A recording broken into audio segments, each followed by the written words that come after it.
Alrighty, folks, something I wanted to do today is share the Newsweek article with Jason Hartman, somebody who's been in the real estate game for the better part of 3 decades, that is calling for not only another 2008, but something that is worse than 2008, and ultimately a 50% housing crash. Jason, I don't think you've seen this article, so we'll bring it up on screen, but what's your initial reaction? 50% crash inbound. Well, it's clickbait. People will certainly check out that article. Yes. And content creators will celebrate scaring their followers into watching the video. So yes, they will. So let me know if you can see this. Just wait and see if it actually happens. Yeah. or better yet, go back to their last 3 or 4 calls and realize they were complete garbage, and then stop quoting these people. But Logan, of course, with Housing Wire, he went through her article. She and Nick Girelli and the Doomers, or Nick Gurley, whatever his name is. He just said like Melody was off. I don't remember the number. She's been off 29%. Her predictions, and his have been off like, the same or something. I don't know. It's even worse. Even worse.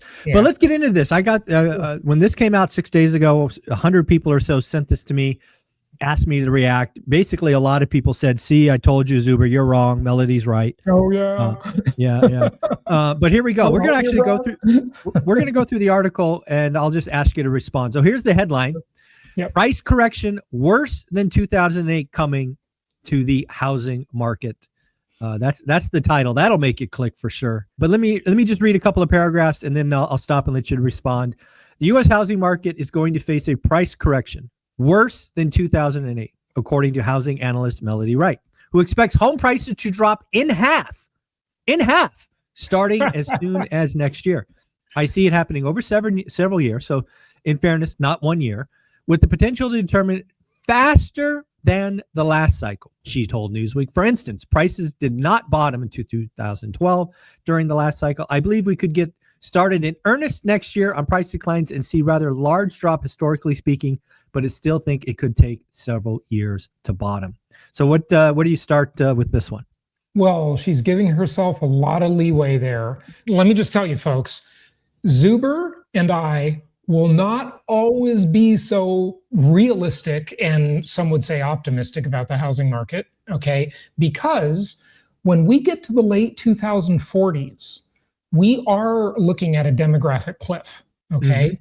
Yep. And I don't think this is going to last forever, okay? Eventually, the supply, the building will catch up with the demand, okay? And the market will become balanced. The credible experts predict that we will be in a balanced market by 2032, so in 6 or 7 years, okay? That's when the market will be balanced, not a buyer's market, not a seller's market, just a balanced equilibrium type of market, okay? And, I would agree with that prediction, by the way, generally speaking. I don't know, it will be exactly 6 or 7 years, but close enough for government work. But, if she says it's going to take 25 years to reach the bottom, I don't know, maybe she will be right in a quarter of a century, okay? But in the foreseeable future, this is clickbait, sensationalist. If it bleeds, it leads. It's just junk stuff. And see, I've never been in Newsweek, and she has. Right. So do you see how if you sell your soul, if you sell your integrity, if you make shit up, you will become way more famous, okay? Zuber, have you ever been in Newsweek? No, never been in Newsweek. Right. It goes on to say, and it's funny, this is actually this article has been rewritten. This is not the original Newsweek article, so they have changed it, but that's okay. So here's the next line I want to highlight. I think this is good. I think we're going to correct all the way to a point where household median income matches the home price. What? So in other words, if the household median income is give or take $70,000 a year, the median home price will be $70,000 rather than $415,000, $20,000, whatever it is now, right? I mean, that's what that sentence looks like. It says to me, Michael, it's going to be worse than half this correction. You just can't. This is crazy. And then there's this line. This is going to devolve faster than last time, which I think Well, then it's bigger and faster. Yeah. Jason. Well, then she retracts the leeway she gave herself. She's saying it won't happen in the next quarter of a century. Okay. She's saying it'll happen in the next 3 years. Right. Yeah, that's what she's saying. Yeah. Bigger and faster. Okay. Mark this time, folks. It is December 1st, 2025, right now. In 3 years, home prices will be half, according to this article. Yeah, right. Yeah. You better wait. You better postpone everything. You better just put your life on hold and wait for the housing market to crash so you can get a good deal. In the initial article, she was quoted as saying a 50% crash, and she changed it to 38%. She's clearly, clearly reached out to Newsweek. This is a brand new article that's been written. So she didn't like some of the flack I'm guessing she was getting for her 50% crash. Yeah, that's just ridiculous. Oh, here it is. There's going to be a price decline near 50%. Wow. And greater in some areas. So yes. Oh, look at that. The article was updated on the 27th. So the article was.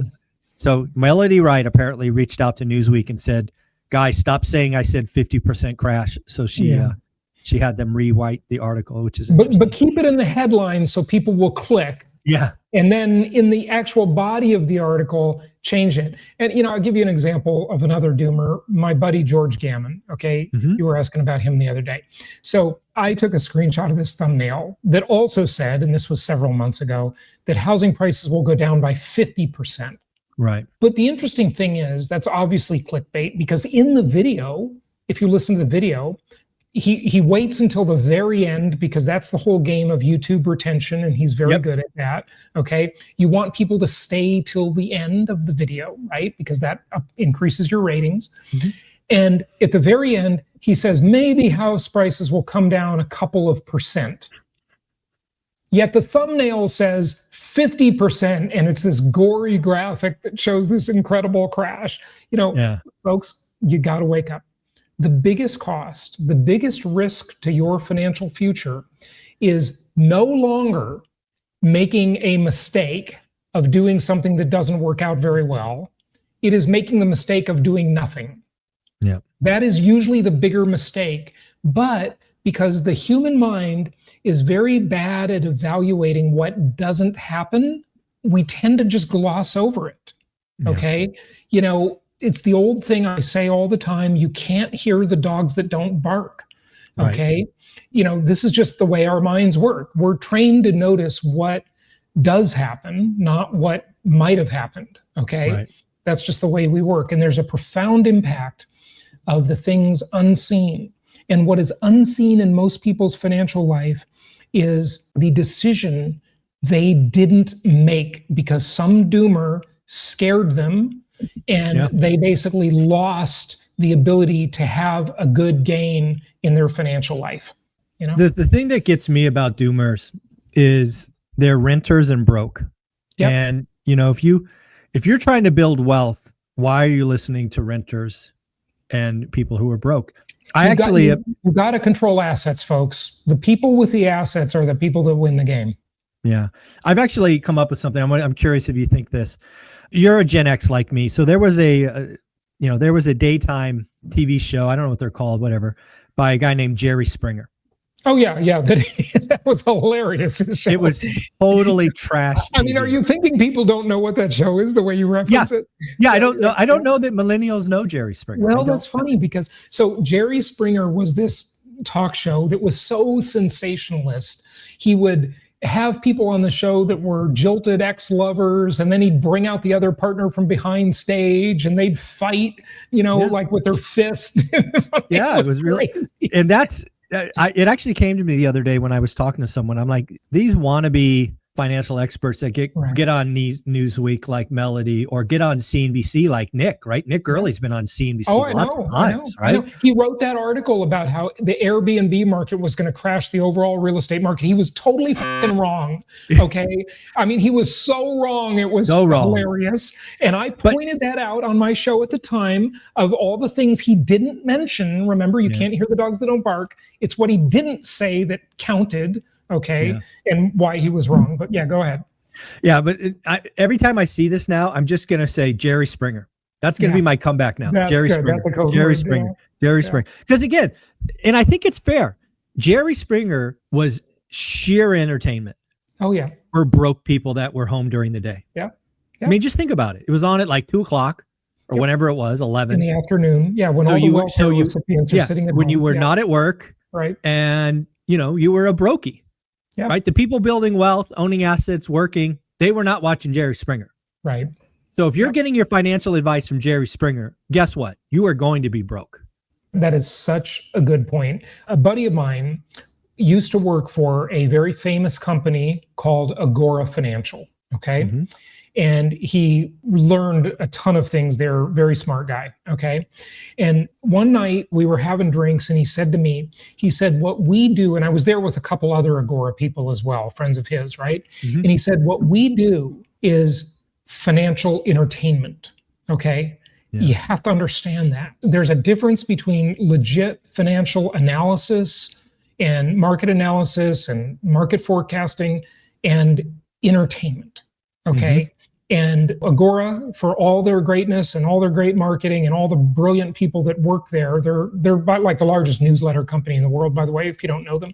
Okay. And I've had the founder, Bill Bonner, on my show. He's very, very smart guy, great writer. But overall, you got to understand there's a difference between sensationalism and entertainment and clickbait and legit analysis. And the people that are doing the legit analysis are never the most famous people. It's boring. It's boring. Yeah. Housing's going to be up 1 or 2%. Yeah. That's not a headline. Yeah. 50% crash, worse than 08, faster and bigger than 08. Oh, let's put you on news. And then again, I took pictures, right? Because I wanted evidence, because this is going to be, I'm gonna bring receipts. Take screenshots and make sure you have the date stamp on those screenshots. Yeah, absolutely right. So the U.S. housing market is going to face a price correction worse than 08, according to housing analyst Melody Wright, who expects home prices to drop in half as soon as next year. Michael, she was on my show about 3 years ago, and she said, Jason, I swear I'm not a crash bro. and she was saying doom and gloom back then. That was about probably now it's about 3.5 years ago. And she was saying the market is going to totally crash. And back then, I would actually say, Michael, to her credit, that she had more evidence of that than she does today. Because, we all saw those tremendously fast rate increases. We knew there was going to be impact, right? We just didn't know where. A lot of people had good reason to be concerned about that. Although, you and I rightly predicted that it wasn't, I don't know if you said it the way I said it, maybe tell me. But, what I said is what all the quote unquote experts failed to see is they saw what housing affordability would be like for new people entering the market. And it was terrible. And they were right about that.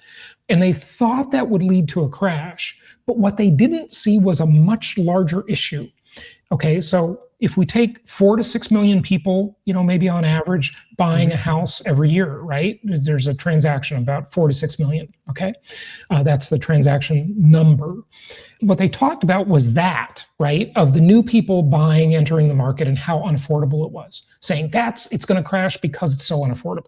But what they didn't see is the other 133 million people that already owned houses that had incredibly cheap mortgages during the COVID era, or no mortgage at all, and they were extremely comfortable. They were controlling the lion's share of the market.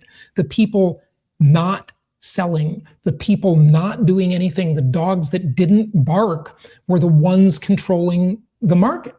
Yeah. What I told people is they forgot history. And I think Melody suffers from this is I think she has PTSD from the GFC. Everything's the GFC. Yep. Everything. It's always the GFC. It's always a great recession. Yeah. Yeah. Right. And unfortunately, I've studied housing and the economy all the way back to 1970, which had plenty of recessions. And why is that important?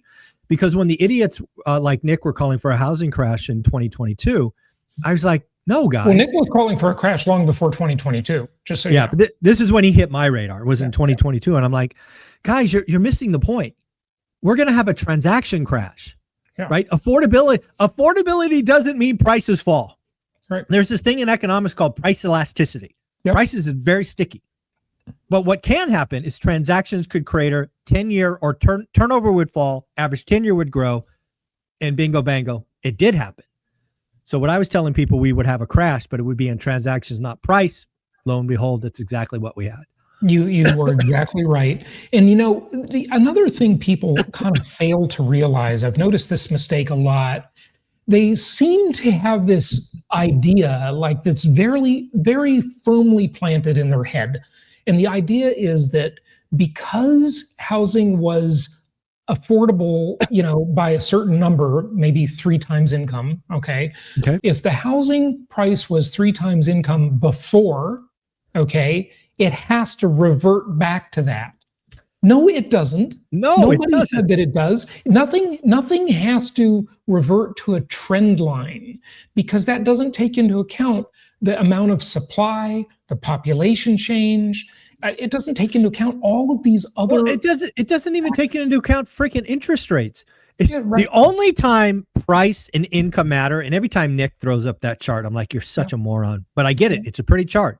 It's sexy. I get it. Yep. The only way that matters is if every single human being paid cash for their homes. Yeah. That's the only reason that would matter. Yeah. And we don't do that. We have mortgages, which means we have interest rates, and we have 15-year and 30-year, maybe a 50-year. Again, it's on payment, Nick. It's not price, and it's not income.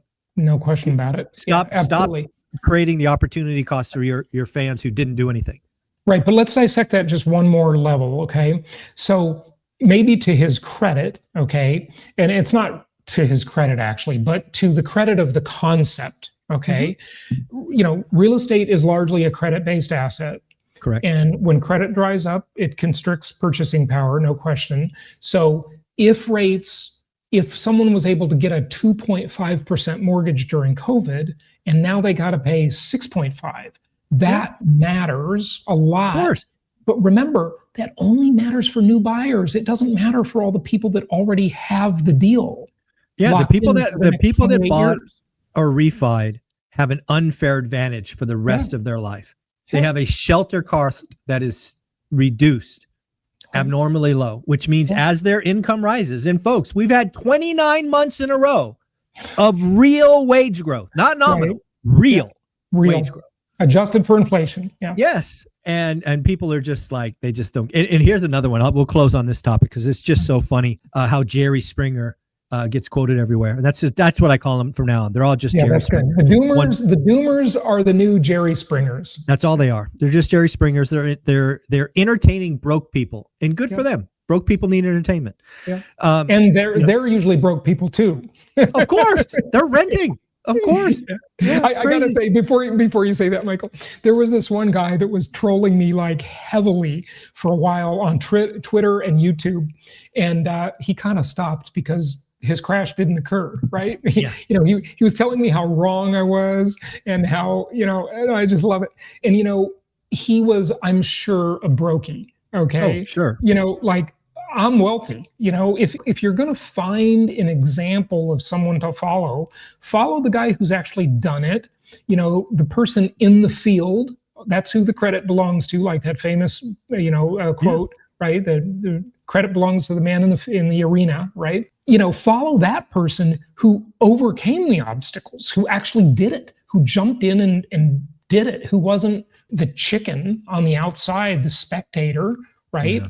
And that's what the doomers are. They're spectators mostly, and they're just on the sidelines. Anyway. Yeah. I already forgot what I was going to say, but we'll close on this one. It's really funny because, people often call me a perma bull for housing. Yeah. I've been called that too. Yeah. I'm like, guys, do you not know my story?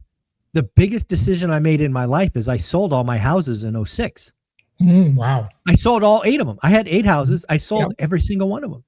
Right. I've been here before. I have no problem selling things that I think are overvalued. Yeah. Right. And by the way, what else did I do? I flipped 55 homes from 2020 to 2022 because it was easy. Right. I get in and out of markets. I don't just do one thing. I'm not a one-trick pony. So it's pretty funny. But at the end of the day, Jason, you're amazing. We're just going to keep we're just going to keep being right while they just keep watching Jerry Springer. Where can people find you?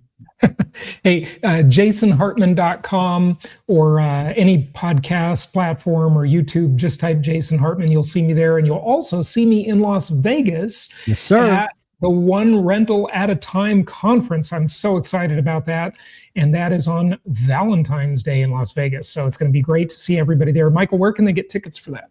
Go to Eventbrite, or I will put a link in the show notes. Again, folks, we're less than 100 tickets, only 100 tickets left. Vegas is on sale. Get your flights, get your hotel.